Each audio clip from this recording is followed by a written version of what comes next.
ക്ഷണത്തിൽ ദുര്യോധനൻ എണീറ്റ് നിന്ന് കേശവനോട് ഇപ്രകാരം പറഞ്ഞു: കേശവ, ഇപ്രകാരമൊക്കെ ഇവിടെ വന്ന് സംസാരിക്കുന്നതിന് മുൻപ് താങ്കൾ പറയുവാൻ പോകുന്ന കാര്യങ്ങളെക്കുറിച്ച് നന്നായി ചിന്തിക്കണമായിരുന്നു. എന്താ എല്ലാത്തിനും ഞാൻ മാത്രമാണോ കുറ്റക്കാരൻ? ഇവിടെ ഇരിക്കുന്ന സകലരും പറയുന്നത് ഞാനാണ് ഇതിനെല്ലാം കാരണക്കാരനെന്നാണ്. ഞാൻ എന്ത് ചെയ്തിട്ടാണ് നിങ്ങളെല്ലാവരും കൂടെ എന്നെ കുറ്റപ്പെടുത്തുന്നത്? മധുസൂദന, പകിട കളിക്ക് ഞാൻ ആരെയും നിർബന്ധിച്ചിട്ടില്ല. പാണ്ഡവർ സന്തോഷപൂർവ്വം സ്വന്തം ഇഷ്ടപ്രകാരമാണ് പകിട കളിക്കുവാൻ വന്നത്. അവർ അതിൽ പരാജയപ്പെട്ടു. പണയം വെച്ച് കളിച്ച് പരാജയപ്പെട്ടുകൊണ്ടിരുന്നത് പാണ്ഡവരാണ്. എന്നിട്ടും സ്വന്തമായി ഉള്ളതെല്ലാം നഷ്ടപ്പെടുത്തിയിട്ട് അവർ എന്നെ കുറ്റപ്പെടുത്തുന്നത് എന്തിനാണ്? അവർ ഉള്ളതെല്ലാം നഷ്ടപ്പെടുത്തിയെങ്കിൽ അത് അവരുടെ കഴിവില്ലായ്മ.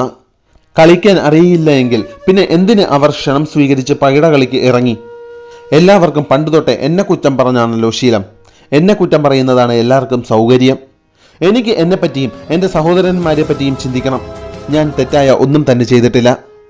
പകിടകളിയിൽ തോറ്റ് നിബന്ധന പ്രകാരമാണ് പാണ്ഡവർ വനവാസത്തിന് പോയത്. സ്വന്തം കഴിവുകേടിനെ മറച്ചുവെച്ച് ഇപ്പോൾ യുദ്ധത്തിന് വേണ്ടി ബഹളം വയ്ക്കുന്നത് പാണ്ഡവരല്ലേ കേശവ? കൃഷ്ണ, നിന്റെ വിരട്ടലും അഭ്യാസവും എന്നോട് വേണ്ട. അത് കണ്ട് ഭയന്ന് വിറയ്ക്കുന്നവനല്ല ഞാൻ. നേരായ വഴിക്ക് കൗരവപക്ഷത്തെ തോൽപ്പിക്കുവാൻ പാണ്ഡവർക്ക് കഴിയുകയില്ല. ഭീഷ്മരെയും ദ്രോണരെയും കൃപരെയും തോൽപ്പിക്കുവാൻ ദേവന്മാർക്ക് പോലും സാധിക്കുകയില്ല.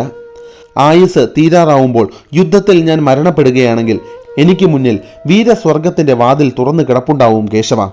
രണഭൂമിയിൽ മരണം കാത്തു കിടന്നാലും ഞാൻ ആരുടെയും മുന്നിൽ തല താഴ്ത്തുകയില്ല. എൻ്റെ ദേഹത്തിലെ സമസ്ത എല്ലുകൾ ഒടിഞ്ഞാലും ഞാൻ ആർക്കു മുന്നിൽ തല താഴ്ത്തുകയില്ല. ഞാൻ പാലിക്കുന്നത് ക്ഷത്രിയ ധർമ്മം മാത്രമാണ്. കഴിവുകെട്ട പാണ്ഡവർക്ക് എല്ലാം നഷ്ടമായെങ്കിൽ അത് അവരുടെ കഴിവില്ലായ്മ കാരണമാണ്. അതിന് നിന്നെ ഇവിടെ പറഞ്ഞു വിട്ടിട്ട് അർഹമായത് പിച്ചയാചിച്ച് വാങ്ങിയെടുക്കുവാൻ അവർക്ക് തെല്ലും നാണക്കേട് തോന്നുന്നില്ലല്ലോ എന്നത് വലിയ അത്ഭുതം തന്നെ. കൃഷ്ണ, പാണ്ഡവർക്ക് നഷ്ടമായത് എന്നേക്കുമായി നഷ്ടമായത് തന്നെ. നീ വന്ന് സംസാരിച്ചത് കൊണ്ടൊന്നും അവർക്ക് ഒന്നും തിരിച്ചു കിട്ടുവാൻ പോകുന്നില്ല. പാതി രാജ്യം പോയിട്ട് 5 ഗ്രാമം പോയിട്ട് സൂചി കുത്താനുള്ള ഇടം പോലും ഞാൻ അവർക്ക് നൽകുകയില്ല കൃഷ്ണ. ശ്രദ്ധിച്ച് കേട്ടാലും സൂചി മുന കുത്തുവാനുള്ള സ്ഥലം പോലും പാണ്ഡവർക്ക് നൽകുവാൻ ഞാൻ ഉദ്ദേശിക്കുന്നില്ല. ഇത്രയും പറഞ്ഞ് ദുര്യോധനൻ ഇരുന്നു. കൃഷ്ണന്റെ മുഖത്തെ മന്ദഹാസം മായുന്നത് കണ്ട് കൗരവസഭയിലിരിക്കുന്നവരുടെ മനസ്സിൽ ഭയത്തിന്റെ കാർമേഘങ്ങൾ വന്നു മൂടി. സദാ പുഞ്ചിരിക്കുന്ന കേശവന്റെ മുഖത്ത് നിന്നും ആ മന്ദഹാസം മാഞ്ഞു പോയിരിക്കുന്നു. ദുര്യോധനനെ ഇമ ചിമ്മാതെ നോക്കിക്കൊണ്ട് അതീവ ഗൗരവത്തോടെ അഗ്നിപർവ്വതം കണക്കെ കേശവൻ എഴുന്നേറ്റ് നിന്നു. അദ്ദേഹം എന്താണ് പറയുവാൻ പോകുന്നത് എന്നറിയുവാനായി എല്ലാവരും ആശ്ചര്യത്തോടെ ഇരുന്നു.